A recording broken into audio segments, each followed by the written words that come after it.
Hello, welcome to Inside the Birds Television with Geoff Mosher and Adam Caplan. We're presented by DraftKings, the leader in daily fantasy sports. Make sure you download the DraftKings Sportsbook app and start playing today. All right, Adam, 4 through 7 rounds that just finished up about an hour ago. We look at it, and to me, I think what stands out, Adam, is a couple of things. One is it was a haul. I mean, if you think about also the trade of Marquise Goodwin. Yeah, we'll talk about that. Yeah, Yeah, sure. we'll get sure. that in there. You wind up having 7 or 8 players there, and we thought that that's what Howie wanted from this draft, a high volume of picks, and then clearly, obviously, the emphasis was on speed. I mean, you've talked about that since the combine. It's been probably the highlight of our podcast leading up to this draft. How about 6 months we've been talking about this? Right. Speed. And even the tackle from Auburn, the first one that they drafted, ran a 5.01. He's good. The guard, and then the kid Prince, we'll get to him in a second. So the goal of the Eagles since last season, talking to them, was to get faster on both sides of the football. For those of you who are new to our show, Inside the Birds, you can actually listen to our shows from last season. They're all archived. It got to be the point where it was embarrassing how slow this team was on offense, and some of it's due to injury. But depending on Deshaun Jackson to be healthy, it just didn't work. And they had no one else really could get outside. J.J. Arcega-White said even if he had played at a good level, he's not fast, and we have to understand that. Right. And then even on the defensive side of the football, the cornerbacks were not particularly fast. The safeties, as good as they were, as good as Malcolm was, it still wasn't a group known for being fast. And we talked about this defensive backfield needing some guys that can, flip the hips and run, and just speed overall, not just the defensive backfield, even the linebacker, the kid they drafted in the 3rd round, Davion Taylor, a little bit of a project, but he runs like a gazelle. Yeah. He look, here's the way you look at, although I know we're doing 4 through 7. We'll have more on Davion Taylor, but he is an athlete. He needs to show that he's not Ernie Sims, who was an unbelievably fast player, former first-round pick, I think, of the Lions, who the Eagles acquired, and just never worked out. But you just said it. He's a developmental player.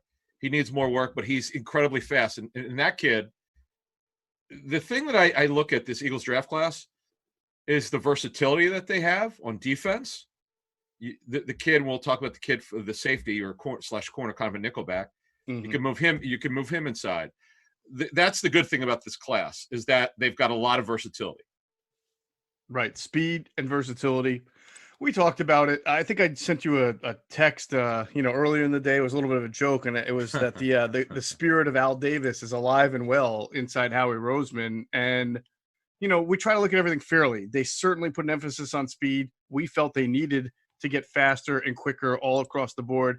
At the same time, it almost got to a point where I was wondering if they were taking the best player available or the fastest player available. I don't know if it's just, I don't want to call it coincidence, but it just happened to be that a lot of the guys that they took happened to rank in the top 1, 2, or 3 of 40 time, or if literally that was one of the, you ran a fast 40, you're high on our list. I hope it wasn't that. I have to give a little benefit of the doubt here and think it's not just fast. No. Look, okay, so let's get started here. So, we talked about Davion Taylor briefly. We talked about him also, obviously, before this, because this is a show for round 4 through 7. So Let's get started here with Kayvon Wallace. Geoff, my understanding is, like, this kid, you could play him in the box, sort of like a Malcolm Jenkins role. Mm-hmm. You could play him at corner. You could play it slot corner, inside corner. This is a solid value here. He's got a positional versatility. I like this. And by the way, he's got really good size. He's a safety who's over 200 pounds. You got to like that. Yes. Especially if he can run a little bit. So that's very good. I'm really intrigued by some of the wide receivers. Hightower from Boise State and Quez Watkins from, Southern Miss, I believe, are both, they're burners. And I think what's interesting is, and when I looked around, obviously they're outside receivers, but they're not necessarily the type of guys who are known for going up and getting the ball. You wonder if one of these two winds up being better suited for the slot because they have better quickness than they do ability to just go get the ball. It seems like with both of them, you got to put the ball right there for them to get it. And that might be a really good trait. You got Rager on one side for the time being. You have Deshaun on the other. We'll see who develops into an outside receiver, but you may also have a potential pretty good slot receiver out of this group. Yeah, because Greg Ward is not fast, so that's a good point. So what they'll have is, whether it's Rager inside or outside. He's probably going to be an X receiver, but it's not decided yet, folks. They won't know. They won't know until they get to some sort of workout schedule, whenever that's going to be. But Rager's got positional versatility. You look at the kids that they just drafted; all of them have it. That's a good thing. John Hightower could be moved around. He could fly. He's not a burner quite like Rager, but he can move from Boise State, who you mentioned. Quez Watkins for Southern Miss. He could fly. I watched some cut-ups of him. He's a pretty gifted kid. Some of these kids have to get stronger physically. One of them is, I'm not saying not going to make the team, but one of them is going to have trouble dressing every week because of the Marquise Goodwin acquisition, Jeff. Someone is just not going to be able to dress every week. It's unlikely you're going to dress 6. You might carry 6, but only 5 will dress. The Goodwin acquisition is kind of interesting. Well, first, let's kind of look at the wide receiver depth chart for the Eagles, the realistic one, as we know. Okay. I don't think Alshon Jeffrey's going to play on this team. I don't know how you feel about that. I think it's very unlikely. They're not going to cut him as much. And I'm told they're not. Their plan is not to cut him. Right. He's almost untradeable, as we've talked about for months. It's obvious because of his contract. He's come back from a terrible injury. They're gonna just see where he's at in the summer and see where he is physically. But you got Deshaun, who's going to start, correct? Right. You got Deshaun on one side. You have to think Jalen Rager is definitely making the team. So that's 2. And in the rotation, obviously. Yeah. Correct. So Deshaun, Jalen, and now you kind of get into it. Marquise Goodwin. I mean, you traded for him, and I think he's got a decent salary this year. It's really high, yeah. So I this put it is on what Twitter. I don't understand. Why they traded me. for him, and then it didn't want to sign a guy for $1 million or $2.5 million like Philip Dorsett. Why would you give up? And he's older a draft too. pick and take that salary? Well, actually, they didn't really. All they did is swapped. That's true. They swapped. They stayed in the same room, same round. They just dropped down. The Niners moved up, so it was a no-brainer in terms of that. But $395 is his base salary. He's got his total compensation is $4.5 million. That's really too high for a backup. Here's the thing: none of it's guaranteed. If he doesn't play well or practice well, whatever, they'll just cut him. Won't owe him anything. But because I do believe he's eligible for termination pay, if he's on the opening week roster, his base salary would be fully guaranteed. So they got to make a decision by then. But they have time. We'll see how that's interesting that it's not guaranteed. No, none of it is. Yep. Because to me, that's great. He's an insurance policy then. If one of those 2 guys, Hightower or Watkins, has a really nice camp, assuming there is a training camp, you wonder if it puts Goodwin on thin ice to make the team, because why would they want to pay that? They didn't want to pay anybody in free agency $2 to $2.5 million. So why would they want to pay him? Well, the question with Goodwin is, would he accept a pay cut under those circumstances you just talked about? I just talking to the teams that had some interest, they were not going to take his salary. They would have asked him to cut for a cut. Now, John Lynch, their GM, said this week they were a bunch of teams expressed interest. He thought they were close at one point. But when you saw what they took from the Eagles, they didn't really get anything. All they did is move up in the 6th round. Right. And they could have cut him anyway. Now, Kyle Shanahan did say they were not going to cut him. He said this at the combine, which surprised me. Unfortunately, Goodwin has missed a ton of time in his career due to injury. Some personal stuff with his family, which you could certainly understand why he missed some time this past season. But he could flat out fly as a track runner. I talked to him, I'm going to say 2 or 3 years ago at Niners camp. It was after he left Buffalo. Buffalo kind of dogged him. Right. He was hurt a lot, and now he's going to get another chance, and hopefully, getting a change of scenery is going to help him. He's really gifted. He's a gifted kid, but he's very small. Right. Does that concern you, Jeff, with their lack of size now? Yeah. If Alshon's off the roster, the only receiver they have over 6 feet would be J.J. Arcega-Whiteside.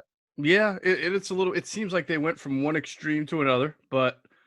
This is a league where, forget the league. This is about the quarterback who we talk about all the time, loves to drive the ball downfield, wants to extend the play, and didn't have that opportunity for really the last 2 years. And now he's got a plethora of weapons. They may not all work out, but if 1 or 2 of them work out, that's 1 or 2 more guys that can take a top off the defense that they didn't have last year.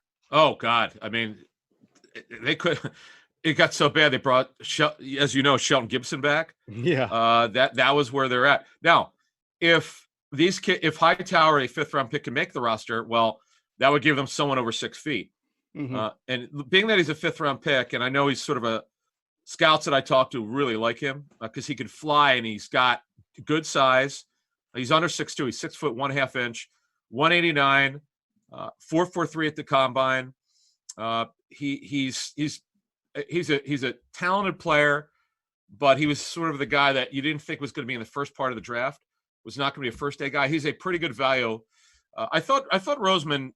We could all criticize the 2nd-round pick. We'll see about Hurts, but I just thought overall, Jeff, I thought he did a nice job of drafting for value. We'll get to the 6th rounders, the 7th rounders, but I thought Hightower made sense. Jack Driscoll was a guy I'd heard about from scouts. They liked him in the 4th or 5th round. The Eagles got him in the 4th. Remember we had said on our show, Inside the Birds, that they needed to draft if they could, if they didn't trade any picks away, which they didn't, see if they could get an interior lineman. Jack Driscoll will move to guard almost certain at this level. Get that guard, the developmental guard. They really needed one, and maybe he could be a center someday. Who knows? But right, you brought it up a couple of shows ago that they needed to do that, and they got one. Yeah, they did. And then, of course, as I joked on Twitter, 12 years ago they drafted King Dunlap out of Auburn, and here we are. 12 years later, they draft a Prince. Is it Tega Wanogho? I don't know how to say it. I have no idea. We're just going to call him Prince. Prince. I tell you what, this kid's story is incredible. He came from a foreign country. Right. Now he actually is a prince. That's not like a yeah. Right. And he came to play basketball. He's 6'5", super athletic. The decision was made he was going to play football. He only played in college. And some of his tape is kind of like, holy bleep. Wow, look at those feet. He's still learning the position. He's the perfect developmental player for your practice squad. You obviously, because he's so gifted, you'd rather not subject him to waivers, but he needs more work. He's pretty damn gifted. Which one of these guys do you look at of all the players they drafted on day 3? And do you think, I really think from what I've either read, seen, or heard, that this one's got a chance to really impress? Is there one that stands out to you? You mean day 2 and 3 or just 3? I'm sorry, just day 3. The opportunity will be there for Hightower. Okay, that's the one that stood out for me. Yeah, why you say that? Well, I just when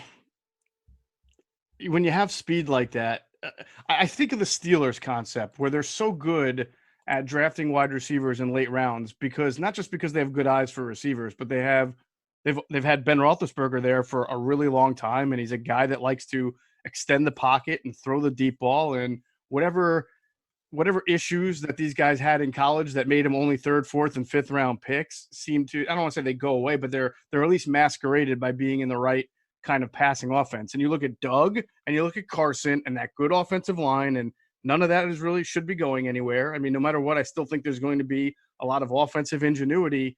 And you look at a guy who has Hightower speed, and really the only knock on is that he doesn't really go after and get the ball on the perimeter the way you see other guys do. You kind of have to put it in his hands, but Carson can put it in somebody's hands down the field. So I feel like you got an opportunity here. I'm not saying he's going to be a number 1 wide receiver, but that's the thing with a lot of the Steelers guys. They kind of come up through the chain and they become ingratiated. Tell you what, they make an impact. Right. If Hightower over time could be a 4th receiver, that's really what. So the way it works, folks, is let's just break this down. How personnel people see 1st, 2nd, 3rd, 4th, 5th, and 6th round, 7th round picks. Guys like Hightower are generally thought of as moderate backups, meaning like a 4th receiver. A 4th round pick, you think sometimes might have a chance to start. He's sort of like a high end backup, very low end starter. 3rd round pick, very high end starter, high end backup, moderate starter, and 1st and 2nd round picks have to be starters by the end of the rookie contract. So Hightower, look, no one's saying he's good. You didn't draft him to start. Certainly guys like that could somehow over time before their contract's done surprise you and start. That'd be a good thing. So I'll tell you what, I like the pick of Wallace just based on versatility and what he brings to the table. He brings the swag. He's got some swagger. Jack Driscoll, we talked about, will absolutely have a chance to make the team. John Hightower, we just talked about. Deshaun Bradley is not Deshaun Bradley from the Sixers, but He's thankfully. Yes. He's another kid. He timed really well. You wonder if he's as fast as his time. Mm-hmm. Yeah, because he had an incredible 40 time at the combine that got him drafted. He's got ability. He's a former Temple kid, so he's playing that stadium. Well, the chances are not great that he makes it, but there's such an opportunity, Geoff, because their linebacker core, look, it's about as thin as it gets. Right, and you make a good point about the practice squad here, whether it's Prince Tega or even a guy like Quez Watkins, because last year when they had all those injuries and they really needed to get speed, they couldn't look at their practice squad to find that speed guy. If I'm not mistaken, they had Robert Davis on the practice squad, correct? And he was kind of the tall, physical guy. Right, Greg Ward was the slot guy who would come back, and they just didn't have someone that they could tap into that they felt comfortable putting out there, running the playbook, and had the type of speed to take the top off the defense. There was one guy in the practice squad, I think, who had some speed, but they had signed him late, so I don't know how comfortable he was with the team's playbook. I can't remember his name. I'm sure if we go back and look, it would be familiar. He never wound up being on the 53, but well, the guys you could start right away with. Right, the guy, you remember they brought Deontay Burnett in. Burnett was one on. Right, Sheldon Gibson they brought back. Mark and Michelle was brought back for training camp. And quite frankly, you could have made a case that he's pushing for a roster spot. Mm-hmm. Robert Davis, who you mentioned. So, by the way, now you mentioned Prince, right? See, here's what happened last year. If you might remember Brett Toth, the kid they gave a pretty good signing bonus to. They thought, they incorrectly thought they could sneak him through waivers. He was the Army kid. Mm-hmm. They thought he was this is a Jeff Stoutland special. Arizona scooped. It was Arizona, right? They correct, scooped him up, and they thought they could stick him in because the guy, former Army guy, like that, he was seen as a long-term project, big kid, 6'6", and he was just going to go to the practice squad had he cleared. I know it bothered him. I mean, good job by the Cardinals, but he didn't really play for him. But the fact of the matter is, that's what you want to be careful with. Trying to sneak in guys when you draft them later or you sign as undrafted free agents, but you really want them. It's hard to stash those guys sometimes. Like the Eagles got very lucky with the D tackle, Anthony Rush. They got bailed because if you remember with Rush, they cut him the first or second day of training camp. Right. He had the best tape of one of the best tape of any rookie defensive lineman in preseason and a great training camp. And talking to the Raiders, they thought they could sneak him through.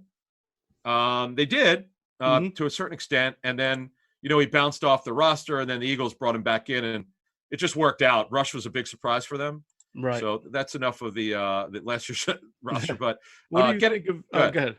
I was going to ask what you thought of coming out of this draft with no cornerbacks. That surprised me, man. We put it on our needs list. So but now Kayvon Wallace can play slot corner. Yeah, but I think we felt like they needed an outside corner. Yeah. You're right. That one they didn't get. Avonte Maddox right now, barring they did not trade, and I don't know that anyone wanted him. They did not trade Rasul Douglas. There was very little trading going on, really very little trading of players. Typically, the third day is when you start moving guys for conditional picks for next year. I don't know what happened with the lack of trading. It was kind of disappointing, but you saw the Trent Williams trade. We knew that was going to happen to the Niners, but the Eagles got involved. We'll get the Goodwin in a second again, and then Matt Breida was traded. The Eagles were not going to trade for him. He's had a pretty significant injury history. By the way, he's making way too much money. He was on a RFA tender. So that one was not going to work. Trent Williams got traded to the 49ers. Yep. Yeah. Trent Williams will be their left tackle. Joe Staley, the great Joe Staley, retired. So that made sense. And that's it. So let's, before we get to Watkins and Prince a little bit more, and the kid Toohill late, Marquise Goodwin, I'll say this much. If he's on the roster, because this has been his career, he's going to have 3 or 4 big games where you go, holy bleep, it's only going to be probably 2 or 3 catches. This is a track runner, Olympic kid. This kid, and he's a pretty good kid, by the way. He's just had the worst problems with injuries. He's very small. And as we said at the top here, the one concern is, Geoff, if you keep bringing a lot of speed guys, track guys, that's great. But these guys sometimes get hurt a lot. Of course, you got Deshaun coming back. So, and not having an offseason, we don't know when. I know we know that the story is out with the NBA starting May 1st, whatever whatever NBA teams, whatever community they're in, and the people are allowed to go back to work. Well, the NBA teams are going to let their players in. I don't know how that would work in the NFL because you cannot give anyone a competitive advantage. Mm-hmm. So I don't know if that could even work in the NFL. But right now, Geoff, mm-hmm. some of these young kids are going to have a chance not only to make the football team, if they're light at a certain position, like receiver right now. I mean, you got a lot of young kids coming in. They drafted Rager's 1, Hightower's 2, Watkins is 3. Right. And traded for Goodwin. They went from having the worst receiver core of the National Football League and the slowest to incredibly fast, versatile. And now you might say, oh, wow, they might have to keep 6. I want to sneak these guys through waivers, so we'll see. Right. Now, Watkins ran the 3rd fastest 40 at the Combine, which is just, it's mind-blowing because everybody at the Combine was running really fast. And, this kid comes along and he just gives you another speed element. And I'm trying to think, isn't Southern Miss where Brett Favre won? No, it is Brett Favre, but the Eagles receiver, why can't I think of his name? Pinkston? Didn't he go to Southern Miss? Todd Pinkston? I don't remember. I'll look it up. I almost am positive Todd Pinkston went to Southern Miss. But he did run a 4.35, by the way. Todd Pinkston or Quez Watkins? No, Quez Watkins. Quez Watkins. I need to say it quickly 3 times fast. He went Southern Mississippi. That's where Quez Watkins went. Southern Miss. Yep, correct. Yep. All right. Same How school. about that? Good job. Yeah. So, and when did Stanford, by the way, become the Eagles' favorite school here? It's crazy. I mean, every year. Do you remember the kid who had the fun? Aziz Chatou. Remember that kid? Aziz Chatou. Yes. My favorite name ever. Yes. He went to Stanford? Yes, he did. Well, don't forget Joey Alfieri, who had a cup of coffee as a rookie free agent last year, was a Stanford kid, right?